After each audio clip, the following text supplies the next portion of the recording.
అవినీతి పాలన జరుగుతా ఉంది.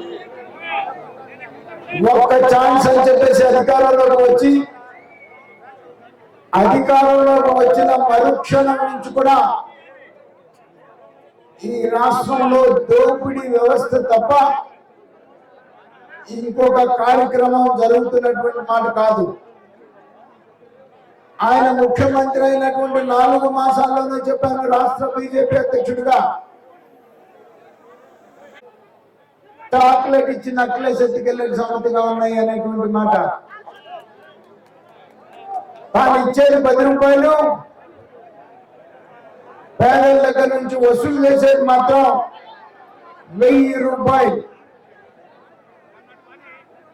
ఆయన ఇస్తున్నటువంటి సంక్షేమ కార్యక్రమాల ముసుగులో ఈ రాష్ట్రం దోపిడీ కాబడుతున్నటువంటి మాట మనం చూస్తా ఉన్నాం. ఈ రాష్ట్రంలో సారాయి ముఖ్యమంత్రి అమ్ముకుంటున్నాడు, ఇసుక ముఖ్యమంత్రి అమ్ముకుంటున్నాడు, మైన్స్ ముఖ్యమంత్రి అమ్ముకుంటున్నాడు, గంజాయి ముఖ్యమంత్రి అమ్ముకుంటున్నాడు, ఎర్రచందన ముఖ్యమంత్రి అమ్ముకుంటున్నాడు. ఏమైనా తక్కువ ధరలకు ఇస్తున్నాడు అని అంటే ఏది లేదు. ప్రజల రక్తాన్ని పీల్చుకు తింటున్నటువంటి విషయం మనం చూస్తా ఉన్నాం. ఈ రాష్ట్రంలో 9 సార్లు విద్యుత్ శక్తి ఛార్జీలు పెరిగినాయి, 3 సార్లు ఆర్టీసీ ఛార్జీలు పెరిగినాయి, పెట్రోల్ రేట్లు, డీజిల్ రేట్లు, ఆస్తి పన్ను, చెత్త పన్ను, దోపిడీ వ్యవస్థ తప్ప ఇంకొక కార్యక్రమం జరుగుతున్నటువంటి మాట కాదు. మళ్ళీ గనక పొరపాటు చేసి కులాల పేరుతోనో మతాల పేరుతోనో జగన్మోహన్ రెడ్డికి ఓటేస్తే మీ ఆస్తులు మీవి కావు. రేపు కడప నుంచి వచ్చి గ్రామాలు కూడా మారి అని చెప్పేసి ఆక్రమించుకునేటువంటి ప్రమాదం ఖచ్చితంగా ఉంది.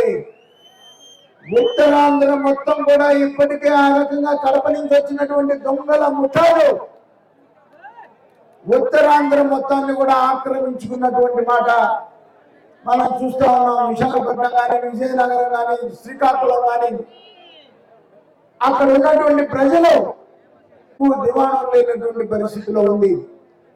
మళ్ళీ కనుక పొరపాటున జగన్మోహన్ రెడ్డి వస్తే మీ పొలాలు మీవి కావు, మీ ఇళ్ళు మీవి కావు, మీ గ్రామాలు మీవి కావు. ఆలోచన చేయండి. దొంగల ముఠాలు కావాలో, ఈ రాష్ట్ర అభివృద్ధి కావాలో, ఈ రాష్ట్ర రాజధాని అమరావతి మనకు కావాలా, లేకపోతే పోలవరం నిర్మాణం మనకు కావాలా, అలాగే గోదావరి పెన్నా అనుసంధానం, ఈ గోదావరి పెన్నా అనుసంధానం స్కీమ్ కనుక పూర్తి చేసుకుంటే మన ప్రాంతానికి తాగునీరు, సాగునీరు ఇబ్బంది లేనటువంటి పరిస్థితి ఏర్పడేటువంటి మాట. అలాగే బాజీ చౌదరి అనేక సమస్యలు చెప్పారు ఈ గ్రామానికి సంబంధించినంత వరకు. సహజంగా నేను 25 సంవత్సరాలు శాసనసభ్యుడిగా, 14 సంవత్సరాలు మంత్రిగా పనిచేశాను. ఆయా గ్రామాలకి ఏది అవసరమో ఆ అవసరాలు తీర్చడానికే నేను 25 సంవత్సరాలు ప్రజల చుట్టూ తిరిగి పనిచేశానని చెప్పేసి సందర్భంగా తెలియజేస్తున్నాను. అలాగే కుంటలకుంట గ్రామ సమస్యలు కూడా పరిష్కారం చేయడానికి మీరందరూ కలిసి కట్టుగా మా ఇద్దరిని అసెంబ్లీ అభ్యర్థిగా నన్ను, పార్లమెంట్ అభ్యర్థిగా లావు కృష్ణదేవరాయలు గారిని ఇద్దరిని సైకిల్ గుర్తు మీద ఓటేసి గెలిపిస్తే నేను కృష్ణదేవరాయలు గారి ఇద్దరం కూడా కలిసి మీ గ్రామ సమస్యల పరిష్కారం చేయడానికి ప్రయత్నం చేస్తామని చెప్పేసి నేను ఈ సందర్భంగా మాటిస్తూ మరొకసారి మీ అందరికీ కూడా హృదయపూర్వక ధన్యవాదాలు తెలియజేస్తూ సెలవు తీసుకుంటున్నాను.